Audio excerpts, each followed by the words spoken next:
Alors nous allons parler aujourd'hui des origines de la conscience réflexive, un mot qui peut-être vous intrigue. Qu'est-ce que c'est au juste que la conscience réflexive? Et en fin de compte, le sujet d'aujourd'hui, ça va être de voir ce que c'est.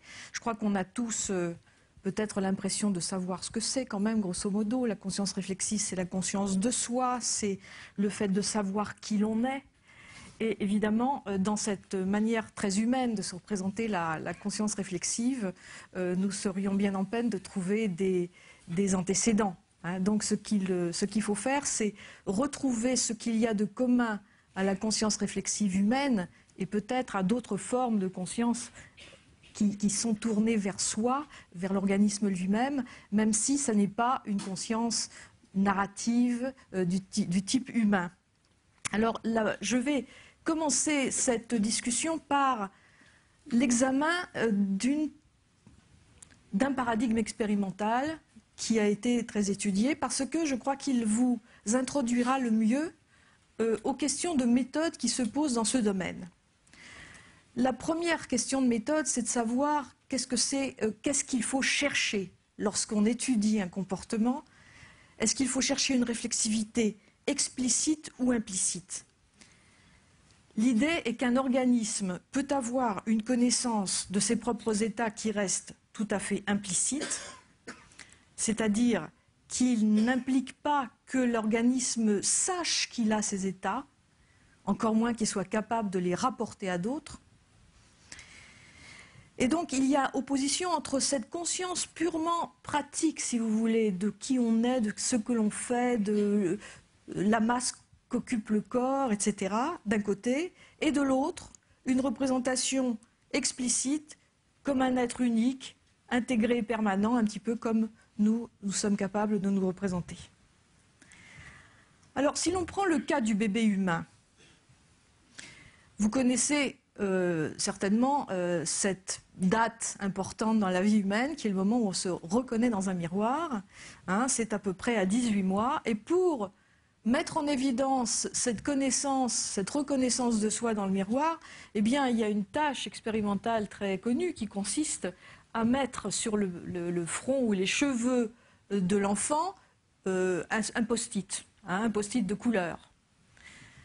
Avant 18 mois, l'enfant qui est confronté à son image dans le miroir avec quelque chose de bizarre là dans les cheveux ne réagit pas. Il considère que l'enfant du miroir n'est pas lui, c'est un autre enfant. À partir de 18 mois, l'enfant essaye d'explorer à travers le miroir ce qu'il a d'inhabituel dans les cheveux. Mais cette connaissance explicite semble être précédée par une forme de connaissance qui n'est pas explicite, qui est implicite, et qui se manifeste alors de manière indirecte. Évidemment, quand il s'agit de connaissances implicites, on ne peut pas demander le rapport du bébé, on ne peut pas demander que le comportement directement témoigne de la nature de cette conscience, mais on peut l'obtenir indirectement. Et là, par exemple, le paradigme expérimental consiste à offrir à un enfant le choix entre deux images télévision. L'une qui est celle d'un autre enfant et l'autre qui est son propre reflet en ligne.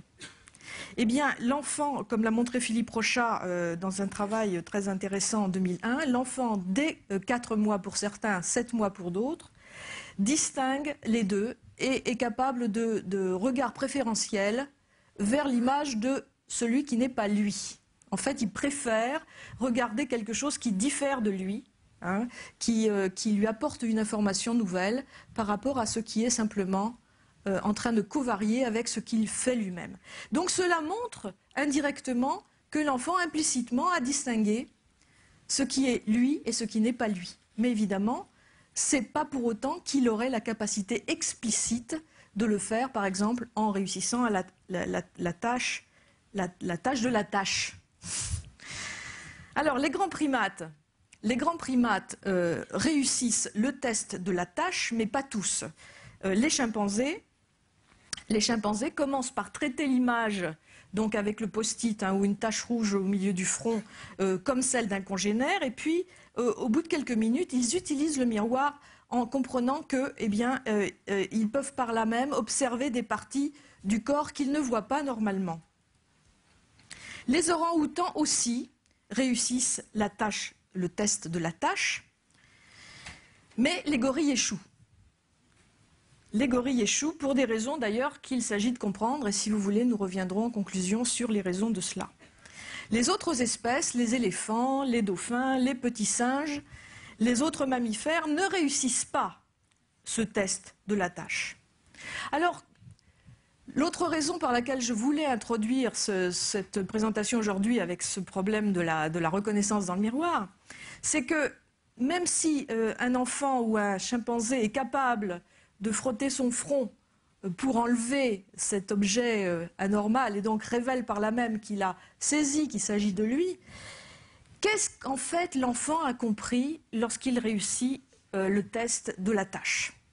Pour Gallup, qui est l'un de ceux qui a le plus étudié ce phénomène chez le grand singe, eh bien, le fait que le singe, le chimpanzé, puisse tenter d'enlever la tâche avec la main lorsqu'il repère son image dans le miroir comme affectée de ce point rouge, eh bien, ça témoigne du fait qu'il a un concept de lui-même. Mais qu'est-ce que ça veut dire au juste, hein? Et ça, vraiment, ce n'est que depuis ces années-là, depuis les années 70-80, qu'on a commencé à comprendre à quel point c'était ambigu de parler de concept de soi. Ce que voit le chimpanzé dans le miroir, ce n'est pas le soi psychologique.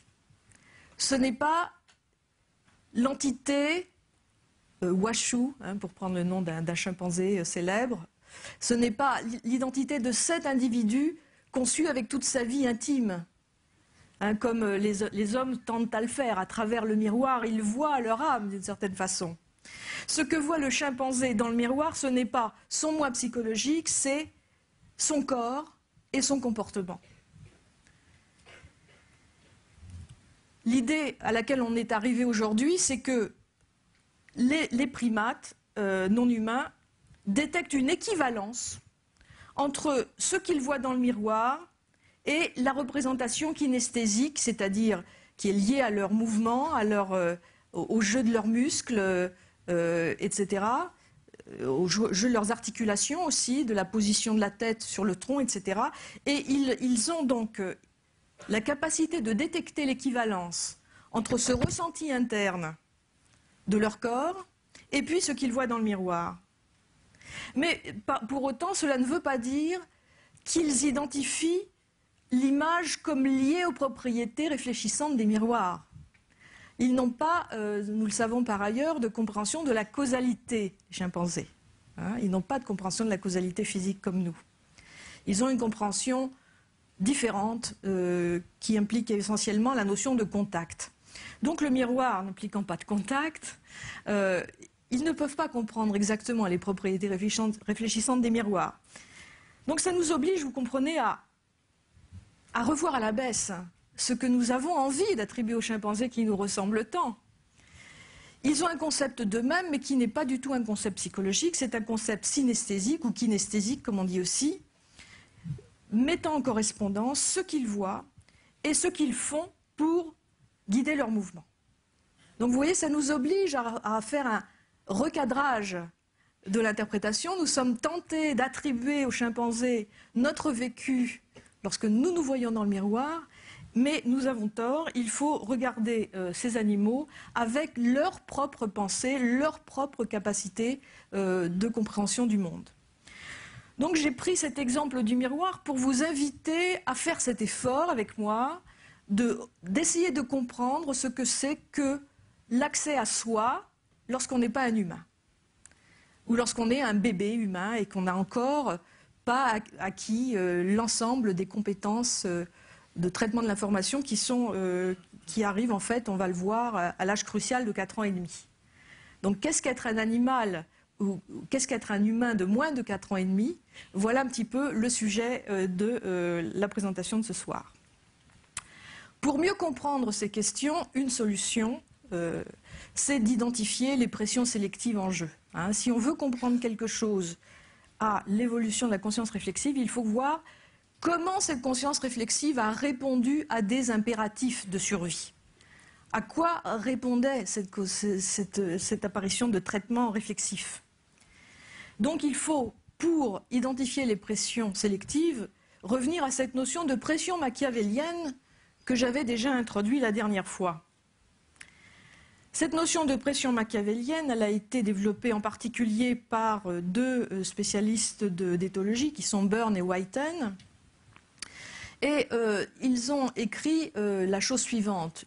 Une pression sélective vers plus d'intelligence sociale doit s'appliquer à toute espèce qui remplit les critères de base, à savoir vivre en vastes groupes sociaux, semi-permanents, d'individus vivant longtemps, ce qui est le cas des carnivores, des éléphants, des cétacés, de certaines chauves-souris et de certains herbivores.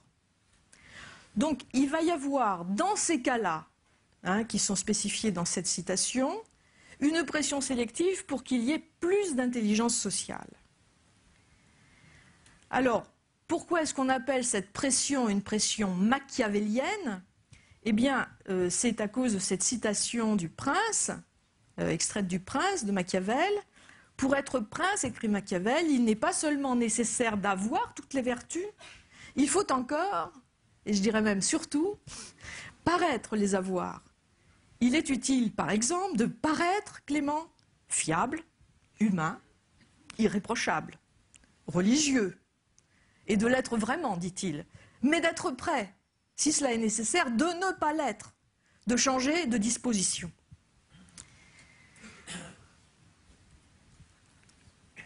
Donc le machiavélisme, comme vous le savez tous, c'est la stratégie de comportement social qui implique la manipulation d'autrui en vue d'un gain personnel, souvent au détriment de l'intérêt d'autrui. Donc il faut s'y résoudre, nous sommes issus de ces pressions machiavéliennes et notre intelligence sociale est très largement construite pour obtenir cette capacité de prétendre avoir un certain nombre de propriétés afin de ne pas être entièrement prévisible pour les autres. Il faut bien comprendre que dans une situation où vous êtes susceptible de périr dans la prédation, vous avez des prédateurs qui vont essayer de vous attraper, vous avez les congénères humains qui vont essayer d'obtenir ce que vous avez chassé péniblement, etc., ou d'obtenir votre femme, d'obtenir votre territoire. Il faut sans cesse être capable de prévoir les autres et de ne pas être prévu par eux. Et donc cette capacité-là, c'est une capacité machiavélienne. Il faut prétendre effectivement avoir un certain nombre de propriétés, mais le cas échéant, il faudra présenter des dispositions tout à fait inattendues qui vont dérouter les agresseurs, qu'il s'agisse d'autres espèces ou de soi-même. Et on va voir que cette capacité de tromper sur ces dispositions, elle est présente effectivement très largement dans toutes les espèces sociales qui ont été énumérées tout à l'heure. Alors, j'avais un petit peu abordé ce sujet la dernière fois. Que faut-il faire pour entrer dans la course aux armements? La course aux armements vers plus de pensée machiavélienne. Eh bien, il faut que soient réunies les conditions dont nous avons parlé la dernière fois, c'est-à-dire il faut qu'une espèce puisse extraire de l'information de l'environnement en se servant de certains indices, puisque c'est cette notion d'information qui va devenir l'enjeu. Donc il faut que, pour entrer dans la course, il faut déjà être capable d'extraire de l'information. Et il faut en plus que certains environnements soient présents. Je vais vous donner le cas d'un environnement qui ne favorise absolument pas la course aux armements. C'est un environnement marin dans lequel les ressources alimentaires sont très abondantes.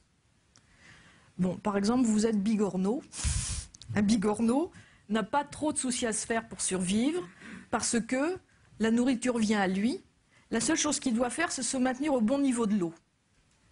Donc il n'y a pas de course aux armements chez le bigorneau. Le bigorneau, il traite son information, qui est l'information gravitationnelle et l'information lumineuse. Il intègre tout ça de façon extrêmement simple pour se maintenir au bon niveau de l'eau. Suivant les cas, il doit monter ou descendre, c'est tout ce qu'il a à faire. Donc là, la nourriture vient à lui. Les choses je ne connais rien à propos de la reproduction des bigorneaux, mais je suppose qu'il n'y a pas un enjeu terriblement difficile là. Et donc, nous avons une espèce qui n'est pas entrée dans la course aux armements. Quels sont les environnements qui poussent les animaux sociaux à rentrer.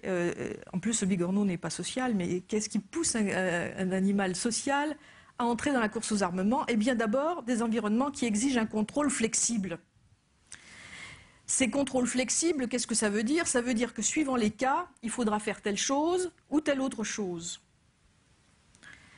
Et d'autre part, les environnements qui ont une contrainte de rareté, c'est-à-dire telle qu'on doive entrer en compétition pour avoir les ressources. Il n'y a pas beaucoup de ressources et donc c'est vraiment le plus intelligent, le plus malin, celui qui aura le plus tôt trouvé l'information ou l'indice important, c'est celui-là qui emportera le morceau.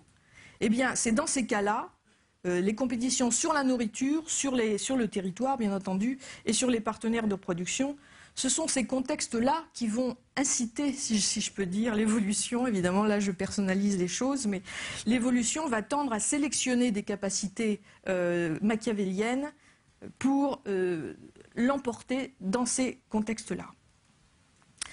Alors, dans ces contextes-là, il y a une régulation qu'on appelle multivaluée. Ce que l'on veut dire par là, c'est que l'exploitation de ces environnements suppose la mise au point de procédures qui sont différentes suivant les cas, comme je le disais il y a un instant. Elles dépendent de la situation.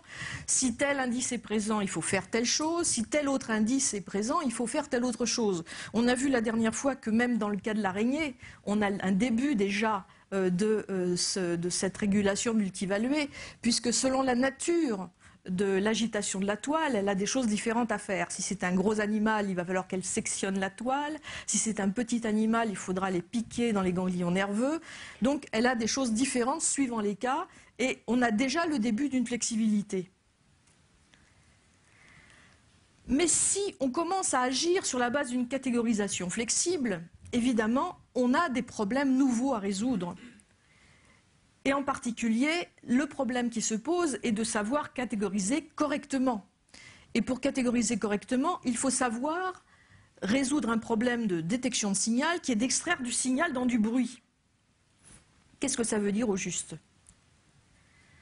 Ce que nous dit la théorie de la détection du signal, c'est une théorie qui est en fait une théorie mathématique, c'est que quand un agent doit détecter un signal dans un contexte bruité, en supposant que l'information est constante et les probabilités entre le signal et le bruit sont égales, il y a deux distributions et elles se recouvrent plus ou moins. Bon, pour imaginer les choses, imaginez que vous êtes en pleine rue, il y a beaucoup de bruit, il y a les voitures qui passent, etc. Et quelqu'un essaye de vous dire quelque chose. Hein. Et si la personne est très loin, vous avez beaucoup de mal à savoir si la personne vous a parlé ou si vous avez entendu plutôt un klaxon ou quelqu'un d'autre dans la rue qui a parlé. Donc vous avez beaucoup de bruit et vous avez pourtant une source dont vous voyez qu'elle vous parle et vous essayez d'extraire le signal. D'accord ? Bon, ça c'est une situation banale et cette situation, elle se produit constamment dans la nature. Un animal doit être tout le temps en train de se demander, bien entendu pas réflexivement, mais il doit décider, est-ce que j'ai entendu quelque chose qui est pertinent pour moi? Est-ce qu'il s'agit de ma proie ou de mon prédateur? Ou est-ce que c'est simplement du bruit dans les arbres, qui crée le vent, Dieu sait quoi? Donc nous avons ces deux distributions, vous voyez. À gauche, c'est l'ensemble des cas où il n'y avait que du bruit. Il n'y avait que des bruits de voitures, etc. et personne ne parlait. Et à droite, c'est le mélange entre le bruit et le signal. Et ce que doit faire l'agent percevant, il doit établir ce qu'on appelle le critère. C'est-à-dire, il doit se demander, tout ce qui va être de ce côté va être classé comme bruit, et tout ce qui est de ce côté va être classé comme signal. Et il a la possibilité de faire bouger son critère, c'est-à-dire s'il va vers la partie droite, il va considérer de plus en plus de choses comme étant du bruit et donc à négliger sur le plan signal, alors qu'il va avoir très peu de signal. Et inversement, s'il pousse son critère vers la gauche, il va retenir comme signal beaucoup de choses, même des choses qui seront en réalité du bruit. Donc vous voyez, il y a une possibilité de décider en fonction évidemment de la gravité des conséquences. Évidemment, ce n'est pas la même chose d'ignorer un signal si le signal, par exemple, c'est la présence d'un prédateur, parce que là, vous finissez mal, vous finissez dans l'estomac du prédateur. Ce n'est pas la même chose que de manquer un repas, parce que vous avez manqué votre proie. Donc cette notion de coût de l'erreur est très importante et elle détermine les décisions que prennent les organismes pour savoir s'ils ont ou non, s'ils décident s'ils ont ou non entendu, s'ils ont effectivement catégorisé correctement. Alors nous avons maintenant, évidemment, étant donné cette contrainte générale, vous voyez, cette notion de théorie de la détection, c'est une contrainte générale qui s'applique à tout le monde, vous et moi, à tous les autres animaux. Lorsqu'ils doivent savoir ce qui s'est passé, il faut qu'ils fassent une catégorisation sur le base de leur perception. Il faut qu'ils se demandent est-ce que c'est moi qui ai rêvé ou est-ce que l'environnement a effectivement produit tel signal.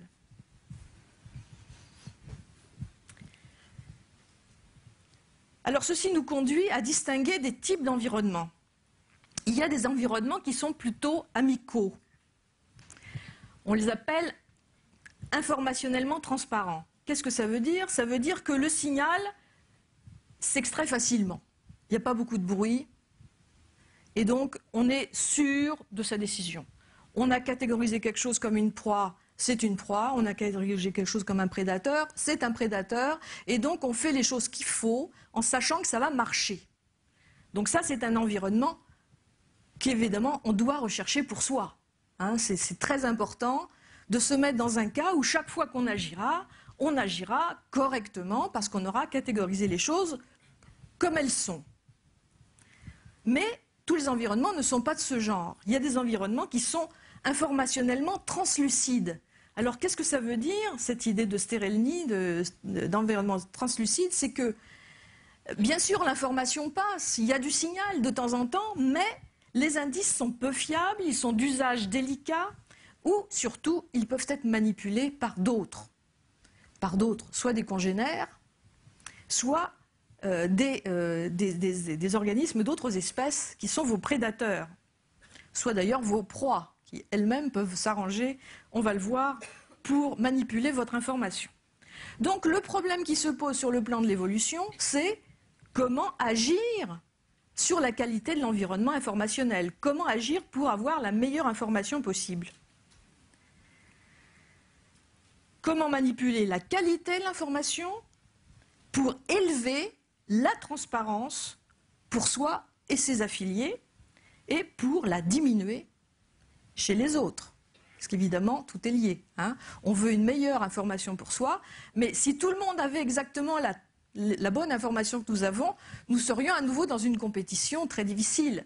Donc l'objectif, c'est d'avoir une meilleure information pour soi et en même temps de perturber, si possible, l'information d'autrui. Alors il y a plusieurs façons de faire. Il y a des façons physiques et des façons non physiques. Alors je vais commencer par les façons physiques et je n'y reviendrai plus parce qu'elles sont extrêmement claires et compréhensibles. Il s'agit d'organiser sa niche au sens non pas du chien, mais la niche écologique, c'est-à-dire l'ensemble de l'environnement que vous transformez en fonction des besoins de votre propre organisme ou de ceux de votre espèce. Donc les actions physiques consistent à organiser les niches pour les rendre transparentes sur certaines dimensions. Par exemple, quand les oiseaux mettent leur nid en hauteur, ou comme les êtres humains d'ailleurs font des villages perchés, l'objectif c'est de voir très loin si respectivement des prédateurs ou des ennemis ne sont pas en train d'approcher de votre territoire.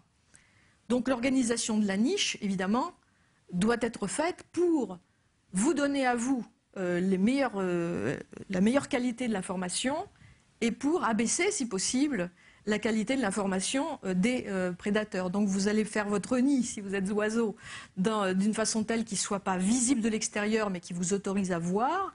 Et si vous faites un village perché, pareil, vous allez faire un village qui se fond un petit peu dans le paysage, mais qui néanmoins vous donne à vous une vision très bonne du paysage. Par ailleurs, il y a d'autres procédés qui n'ont pas trait au territoire, mais qui ont trait à la trajectoire. Vous pouvez aussi utiliser les propriétés physiques de réduction de l'information des prédateurs, par exemple par jet d'encre, comme le font les poulpes, ou des jets de poussière, comme le font beaucoup d'animaux, des variations aléatoires de trajectoire, comme le font par exemple les papillons de nuit lorsqu'ils sont agressés. Vous savez, ils partent en vrille. pour vraiment rendre leur trajectoire difficilement prévisible. Mais la chose la plus intéressante pour nous, c'est les techniques de manipulation de l'environnement qui sont des techniques représentationnelles. Et là, nous en examinerons deux variétés.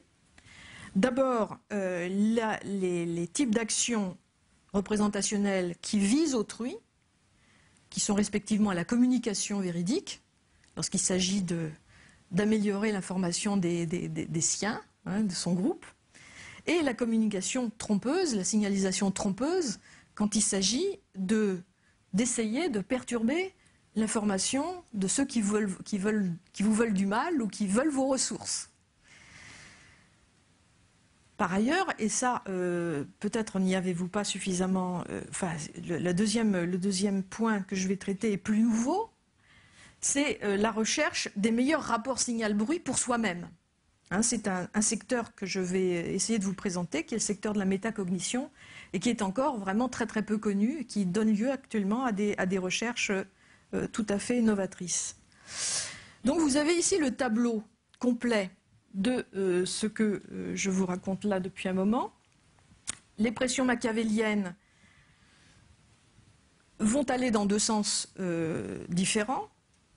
D'une part, elles vont tenter de perturber l'information d'autrui, soit par une construction adéquate de l'environnement physique, de la niche ou de la trajectoire, soit par une communication trompeuse. Donc vous remarquez que ce qu'il y a de commun à ce mode d'intervention, c'est de vous rendre non prévisible.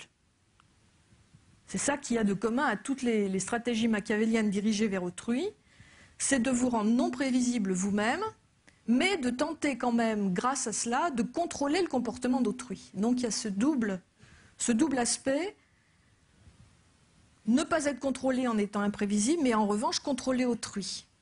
Hein, par une signalisation trompeuse, amener autrui à faire ce que vous souhaitez qu'il fasse. Ce qui évidemment, vous voyez tout de suite que ce genre de dispositif appelle des dispositifs de remédiation. Si vous êtes victime de quelqu'un qui essaye de vous contrôler, il faut que vous soyez capable de contrôler le contrôleur. Il faut que vous soyez capable de détecter le menteur. Et donc nous avons là une pression très importante, une pression sélective de détection du mensonge ou de détection de tricheurs, dont nous savons aujourd'hui qu'elles ont vraiment forgé notre cerveau. Alors, dans l'autre sens, en ce qui concerne l'aspect positif, l'amélioration de l'information pour soi et pour les siens, donc nous avons deux styles de cette amélioration. Vous avez la communication véridique avec tous ces remarquables développements chez l'homme. Pensez à Internet, par exemple. Que sur Internet, vous trouverez de tout, évidemment. Ça, c'était prévisible. Et d'autre part, ce que nous appelons aujourd'hui la métacognition, dont je vais parler tout à l'heure. Alors, je vais donc commencer par la communication en me demandant comment savoir, enfin, de quelle nature est cette communication animale? Est-elle surtout une communication véridique ou est-elle surtout une communication trompeuse?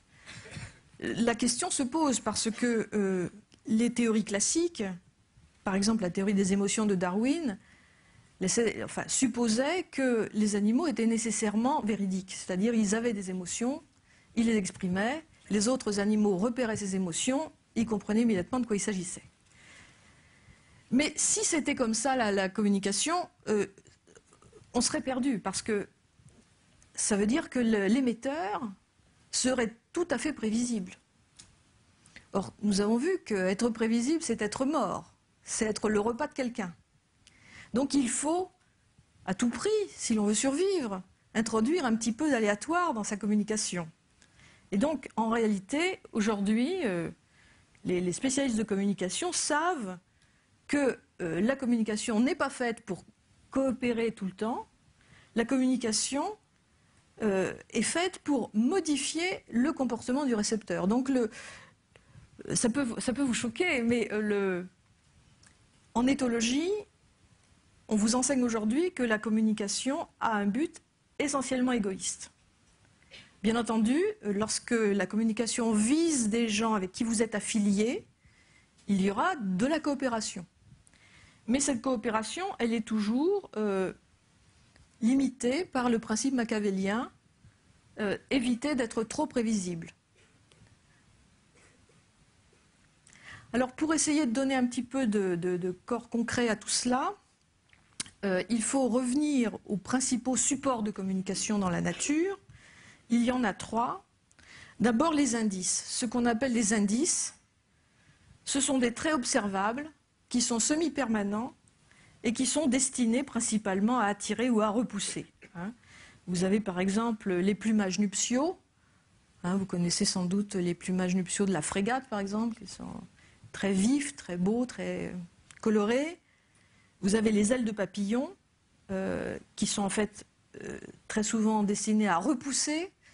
Par exemple les motifs oculaires, lorsqu'on a l'impression que les ailes sont des yeux, on sait que l'œil, la représentation de l'œil est effrayante pour beaucoup d'animaux. Ils identifient le regard au regard d'un prédateur, et donc ces yeux sur les ailes de papillon sont quelque chose d'inquiétant qu'ils préfèrent éviter. On sait aussi qu'il y a des ailes de papillon qui sont mimétiques d'autres espèces empoisonnées. Une espèce étant empoisonnée, une autre espèce va prendre le même plumage par sélection. Bien entendu, ce n'est pas l'animal qui a décidé d'avoir cette couleur-là et cette forme-là, mais la couleur a été sélectionnée parce que les oiseaux savent que c'est incomestible. Et donc, il y a une sorte de tromperie dans l'indice. La deuxième type de communication est une communication involontaire. Ce sont des traces, ce sont des empreintes qui sont déposées sans intention de le faire, qui peuvent parfois être fonctionnelles, comme par exemple les phéromones, c'est-à-dire les traces olfactives qui sont laissées par un très grand nombre d'espèces, qui permettent l'accouplement, qui permettent le repérage des bonnes trajectoires, par exemple chez les fourmis, mais qui peuvent aussi ne pas l'être parce qu'évidemment ces traces fonctionnelles vont être, ces traces vont être utilisées par d'autres espèces pour repérer où se trouve le gibier, où il se trouve et depuis combien de temps il est passé. Alors le troisième type de communication qui nous intéresse le plus en tant qu'humains, c'est les signaux. Ces signaux sont issus d'une ritualisation, c'est-à-dire que ce qu'on appelle ritualisation, c'est qu'un segment de comportement naturel a été copié et exagéré, il est produit d'une façon exagérée, avec une fonction de communication. Si vous avez vu, par exemple, si vous avez lu ce magnifique livre de Konrad Lorenz, qui a été publié en français, je crois, sous le titre L'agressivité ou quelque chose comme ça, il y a des descriptions tout à fait remarquables de cette ritualisation chez le poisson, par exemple, chez l'oiseau également. Donc il y a un segment de comportement naturel qui est retenu et qui est copié et qui est produit dans des circonstances parfaitement ritualisées et qui veulent dire par exemple, eh bien, ceci est mon territoire ou bien je suis prêt à me reproduire.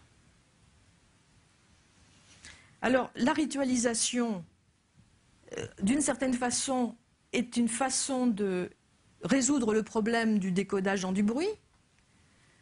Cette exagération réduit le bruit.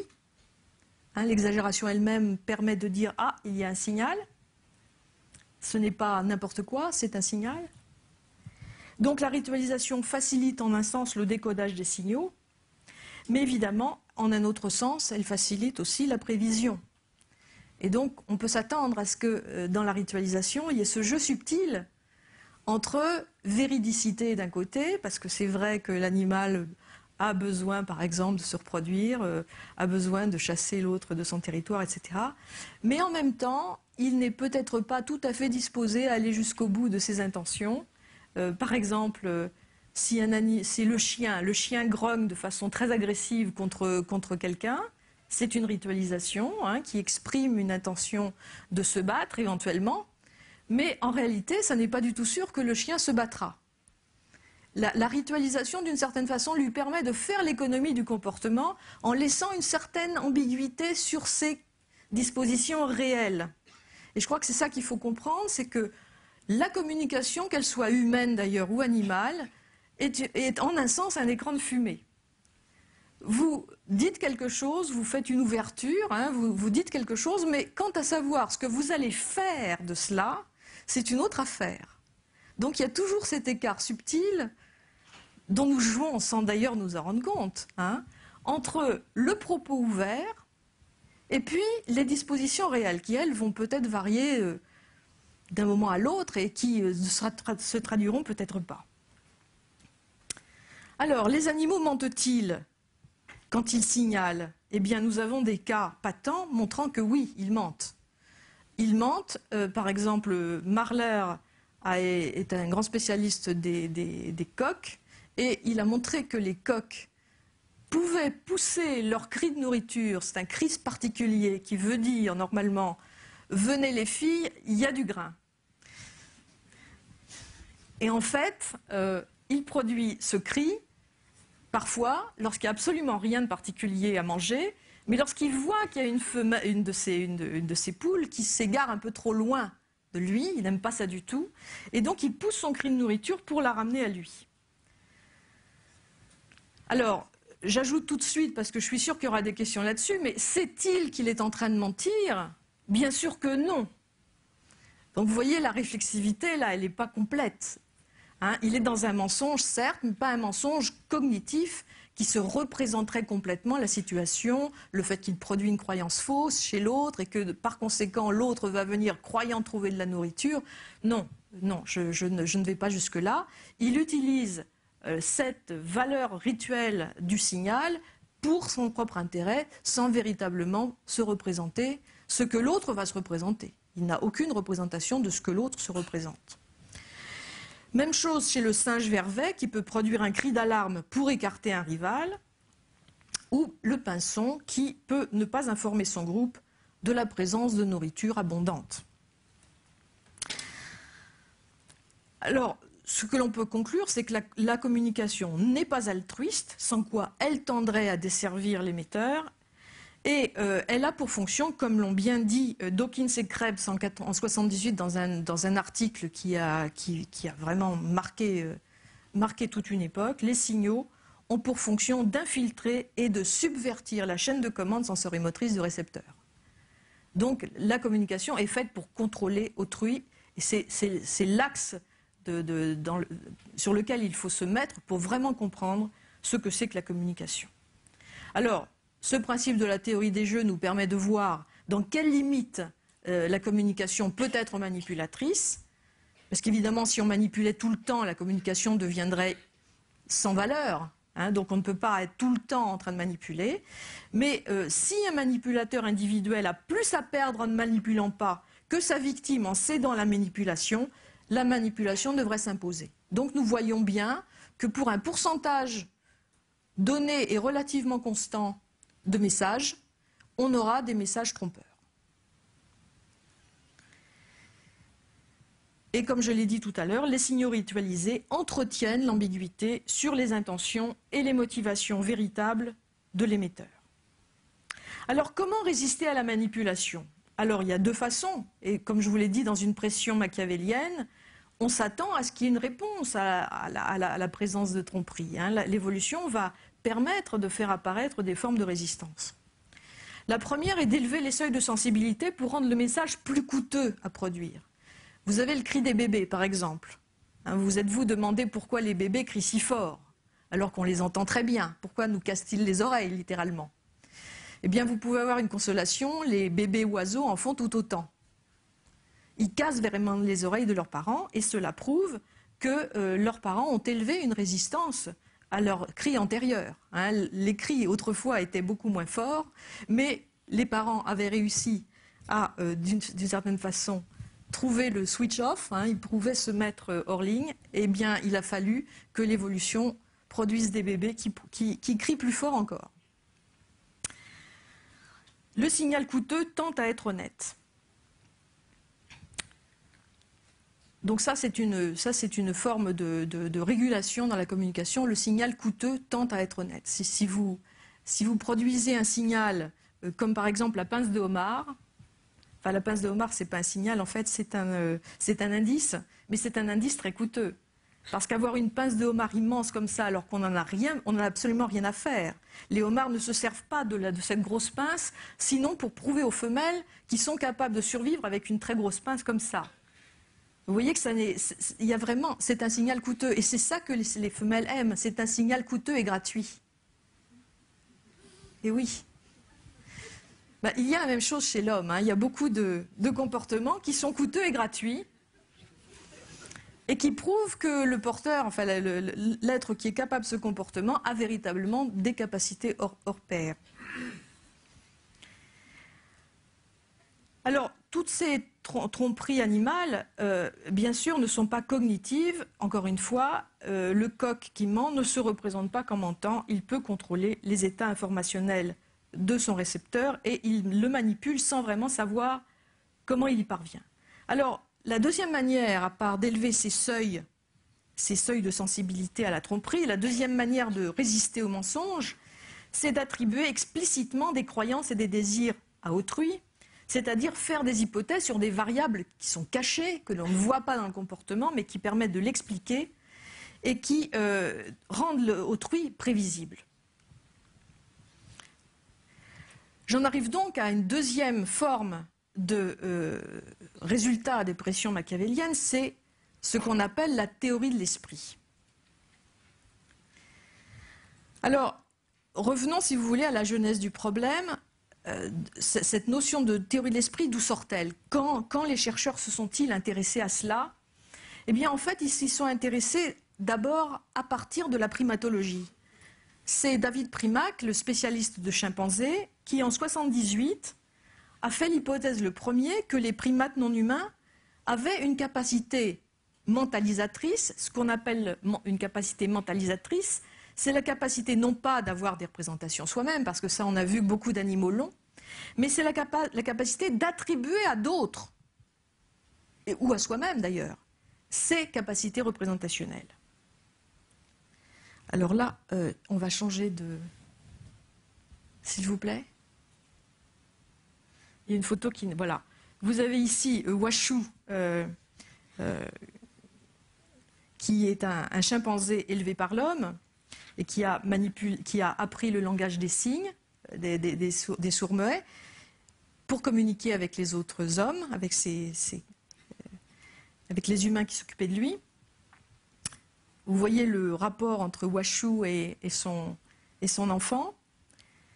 Eh bien, Primack et Woodruff,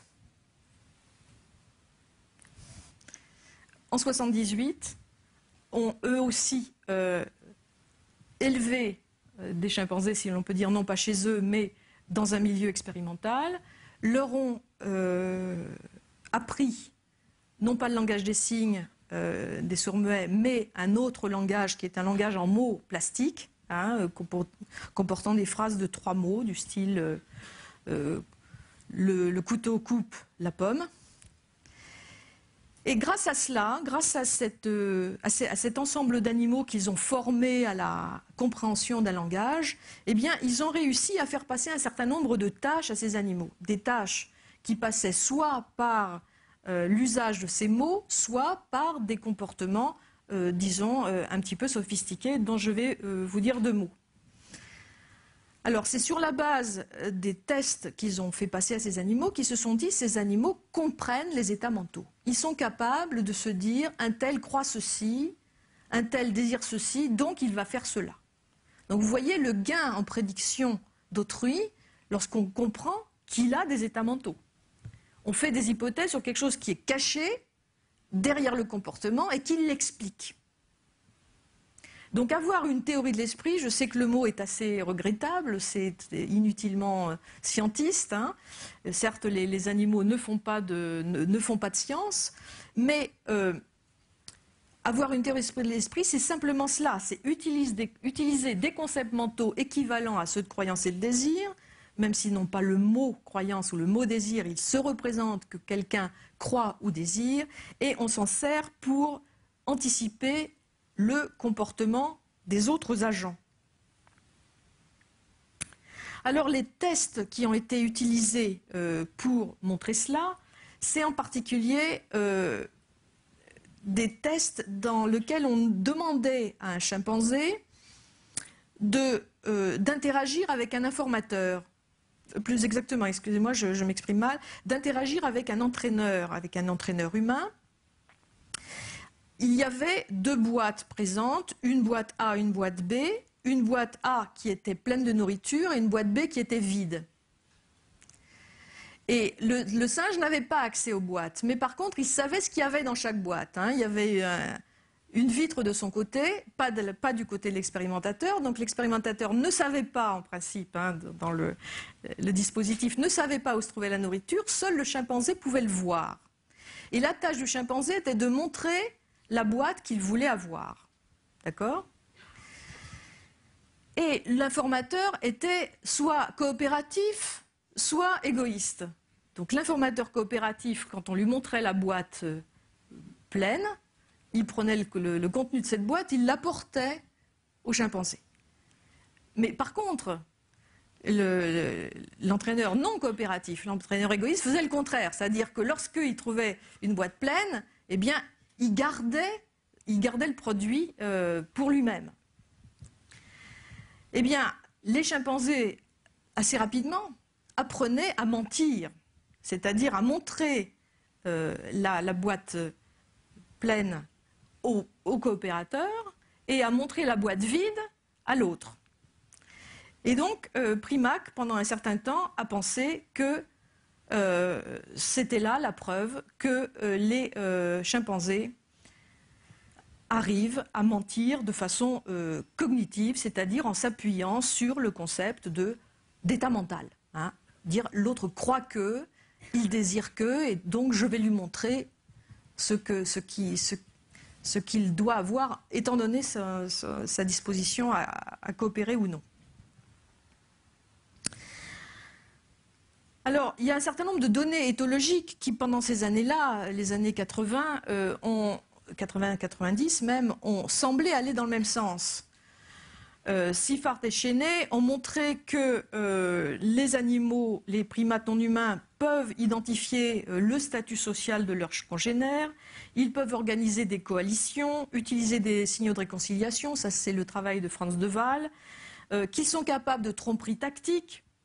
Alors là, vous voyez par exemple le toilettage de singes rhésus, qui sont des animaux sociaux capables évidemment vous savez, le toilettage, c'est essentiellement une marque de dépendance sociale, c'est-à-dire que vous êtes toiletté par un individu subordonné, et ils sont admirablement sophistiqués sur savoir qui est affilié avec qui, quels sont les individus puissants, avec lesquels il faut forger des alliances, quels sont ceux avec lesquels il ne faut à aucun prix forger d'alliances, etc.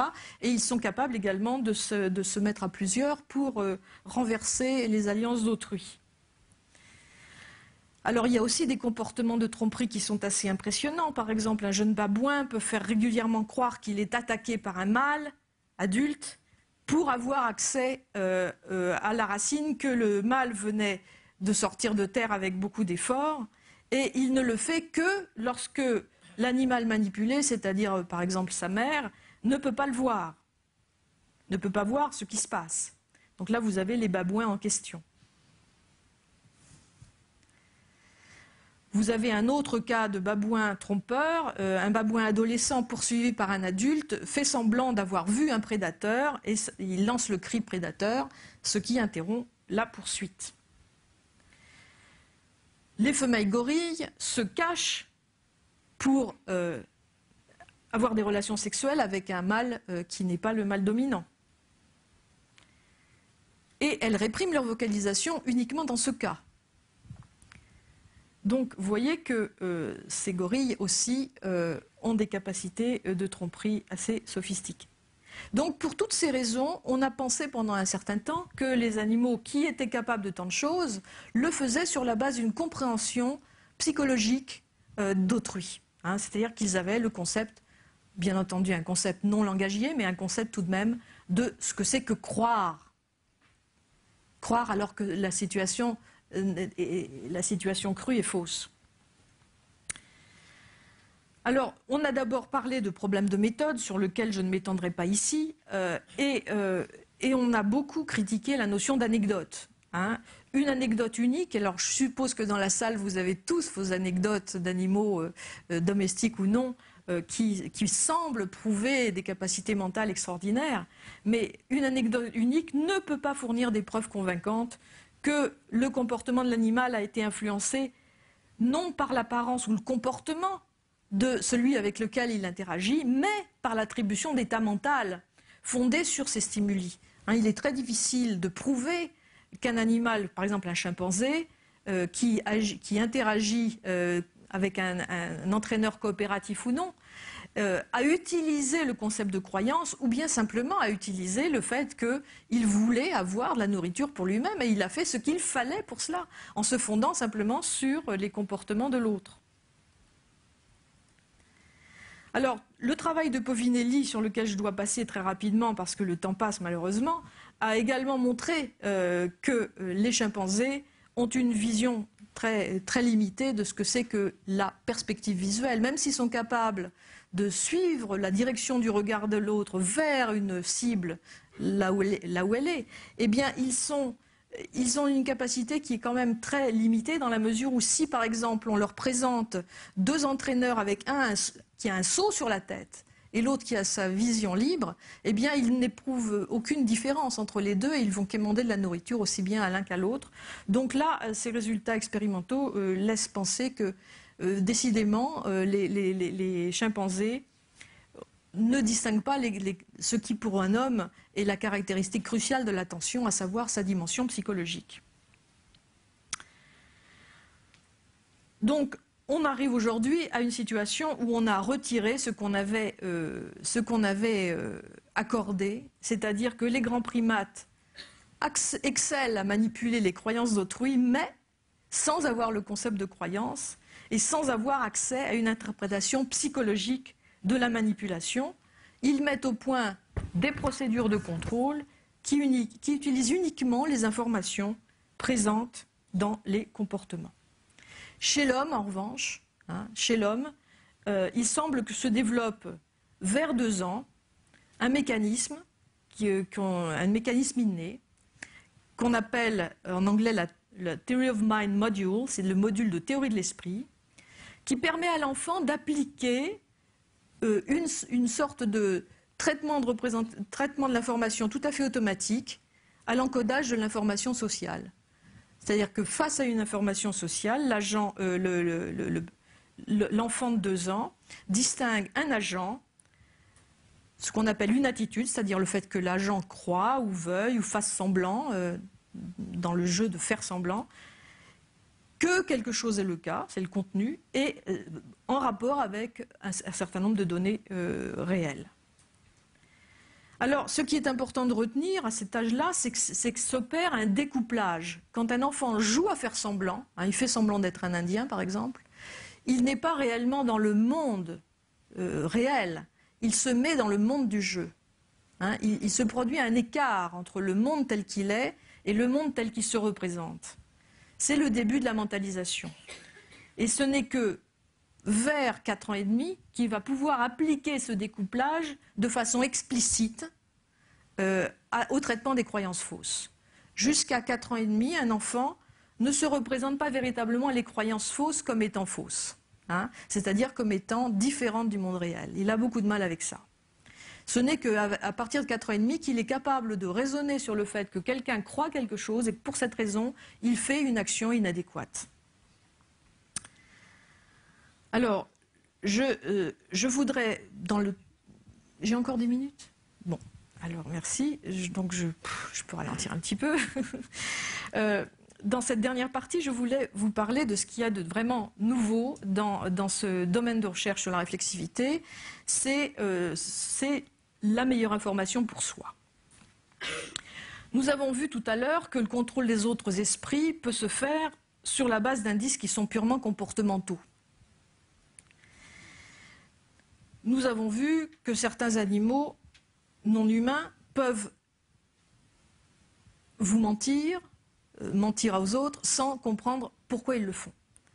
Eh bien, nous allons voir qu'ils peuvent également, ces animaux non humains, contrôler leur propre activité mentale sans avoir non plus de représentation explicite qu'ils ont un esprit. Ils peuvent contrôler d'une certaine façon leur esprit sans savoir qu'ils en ont un. Alors, ce qui nous a permis de voir ça, vous voyez, c'est tout à fait récent, puisque c'est paru en 2003.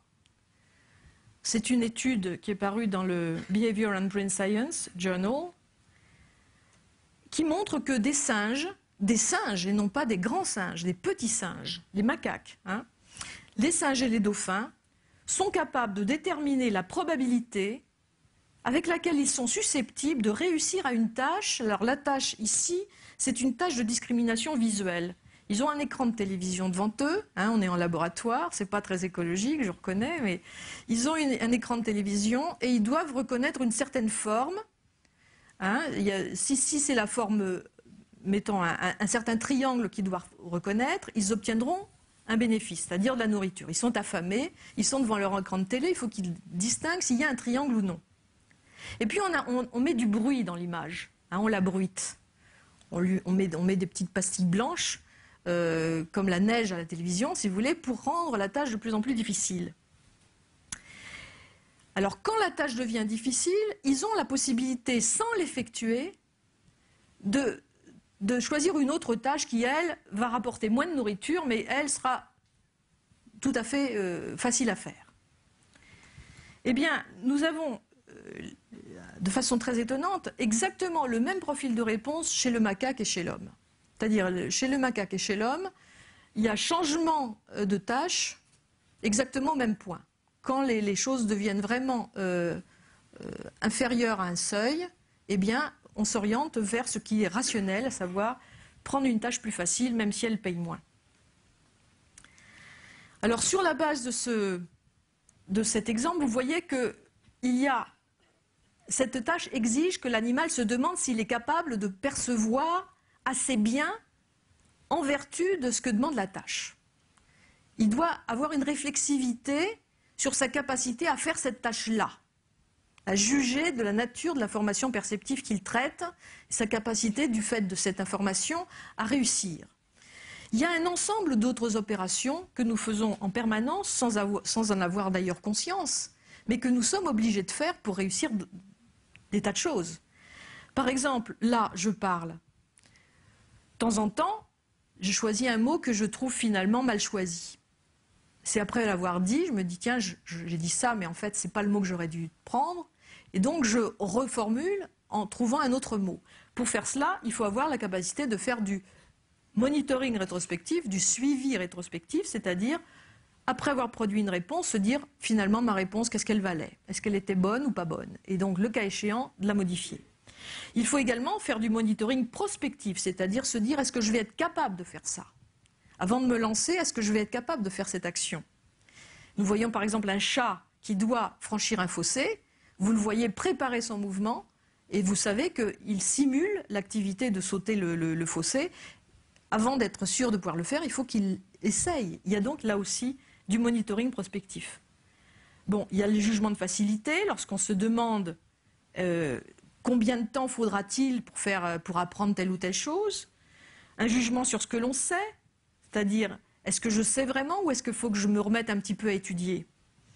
Quand je dis étudier, ce n'est pas forcément uniquement des choses théoriques, ça peut être des choses tout à fait pratiques. L'attention est un mécanisme également métacognitif, puisque l'attention vous permet de choisir combien d'efforts allouer à tel ou tel but. Vous êtes obligé de garder un petit peu d'attention pour le reste, parce qu'il faut que vous fassiez attention s'il n'y a pas de danger dans votre environnement, mais c'est à vous de voir combien vous voulez donner de ressources à telle ou telle tâche. La planification, qui vous permet de choisir entre tous les buts possibles ceux que vous voulez retenir, et la régulation des émotions et des motivations. Voilà aussi quelque chose qui exige que vous choisissiez dans tout ce qui s'offre à vous, ce que vous voulez privilégier. Donc nous voyons que toutes ces actions sont typiquement des actions couvertes, c'est-à-dire qui ne s'explicitent pas dans un comportement, elles restent cachées, et elles sont simulatoires, elles n'ont pas d'indice comportemental. Mais néanmoins, simulatoire veut dire que vous, et ça on le sait par ailleurs, votre cerveau effectue la tâche, comme on dit, offline, hors circuit. Votre cerveau, par exemple, si vous devez franchir ce fossé, si vous êtes un chat, ou si vous êtes un humain tout pareil, vous vous représentez l'action, vous vous représentez la distance que vous avez à faire et votre propre activité musculaire pour réussir à cette tâche. Donc vous faites vraiment le travail sans l'exécuter tout à fait, mais vous le faites déjà dans votre tête pour savoir ce que va donner votre saut. Vous avez du feedback interne qui vous renseigne sur la nature de votre possibilité de sauter. Et cela peut être fait de manière entièrement implicite et non consciente. Donc l'idée est que la métacognition pourrait passer par la simulation implicite des processus moteurs ou mentaux qui sont ceux de l'organisme lui-même. Alors je vous ai parlé l'autre fois de quelque chose qui a à voir avec cela, ce sont les neurones miroirs.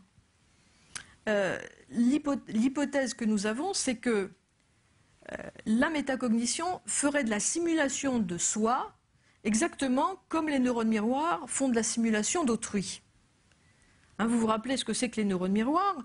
Un sujet qui voit un autre sujet saisir un objet, par exemple, entre le pouce et l'index, eh bien, il a dans son propre cerveau, lui qui est simplement un observateur, les neurones de la prise d'un objet entre pouce et index qui sont actifs, alors même qu'il ne fait rien. Donc ces neurones, ils sont actifs à la fois quand vous faites l'action ou quand vous voyez quelqu'un faire l'action. C'est pour ça qu'on les appelle des neurones miroirs. La métacognition, probablement, agirait également de cette manière, c'est-à-dire qu'elle simulerait une action sans la faire. Alors, est-ce que l'observation d'autrui peut aider la métacognition? Là, nous n'en avons strictement aucune certitude, mais on peut penser qu'effectivement, le fait de voir quelqu'un agir sur une tâche peut faire résonner en soi des procédés, des manipulations, des contrôles, et aider à mettre en place ces contrôles. Alors, les données ici, les données neurophysiologiques montrant que la simulation est omniprésente dans le cerveau, que c'est même la manière de base dont le cerveau fonctionne, ça c'est le travail de Jean de Cetty. Vous trouverez sur Internet d'ailleurs un site de Jean de Cetty qui est excellent avec ses papiers en ligne. C'est des textes, il faut dire, de neurophysiologie qui sont un petit peu spécialisés. Mais ce que montre de Cetty, c'est que eh bien, il y a une activation des structures mentales qui est commune à l'exécution de l'action et qui se présente aussi lorsqu'il y a simple perception, simple planification ou même simple imagination d'une tâche, hein, qu'il s'agisse d'imaginer soi-même en train de faire la tâche ou imaginer l'autre en train de faire la tâche. Le cerveau active toutes les zones qui sont incluses dans l'exécution, sauf évidemment le déclenchement musculaire de l'action. Bon, les neurones miroirs, je vous en ai dit un petit peu, j'en ai dit quelques mots tout à l'heure. Alors, nous avons maintenant des nouveaux chantiers. Cette métacognition apparaît présente dans le monde animal. Il nous revient maintenant aux chercheurs d'examiner systématiquement les capacités métacognitives qu'ont les autres animaux. Et nous pouvons maintenant spéculer aussi sur l'histoire évolutionnaire qui va de la présence de ces activités métacognitives implicites à la présence de la théorie de l'esprit qui est propre à l'homme, comme je vous le disais tout à l'heure. Les données éthologiques et développementales sont compatibles avec l'idée que la mentalisation se ferait par explicitation progressive des capacités machiavéliennes et métacognitives. Alors ce que je veux dire par explicitation progressive, c'est qu'au départ, ces capacités sont présentes de manière pratique chez le chimpanzé par exemple, sans que l'animal ait une compréhension conceptuelle de ce qu'il fait. Et progressivement, eh bien, il y a ce qu'on appelle une démodularisation. Alors je vous avais dit un mot de l'hétérochronie la dernière fois. L'hétérochronie dans la séquence des apprentissages. Vous savez qu'il y a un mécanisme général qu'on appelle la néoténie, qui consiste dans le fait que il y a un déplacement du développement chronologique.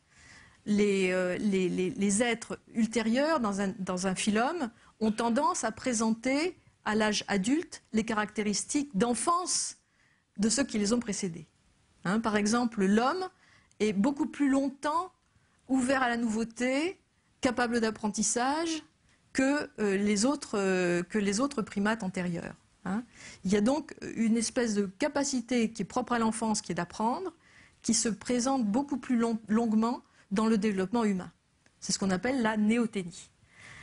Donc la néothénie, c'est l'un des aspects de l'hétérochronie, c'est-à-dire la modification de la séquence des apprentissages, et le fait que chez l'homme, il y ait recouvrement dans l'enfance d'un certain nombre de choses qui sont apprises successivement chez le chimpanzé, pourrait expliquer pourquoi se fait cette explicitation.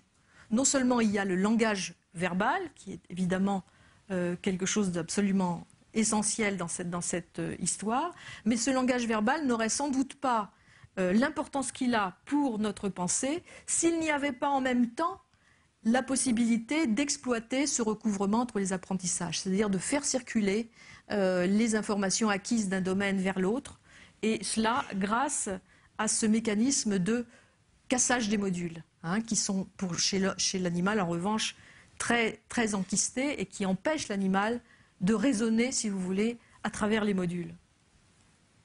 Donc chez l'homme, nous avons deux systèmes qui sont en permanence actifs.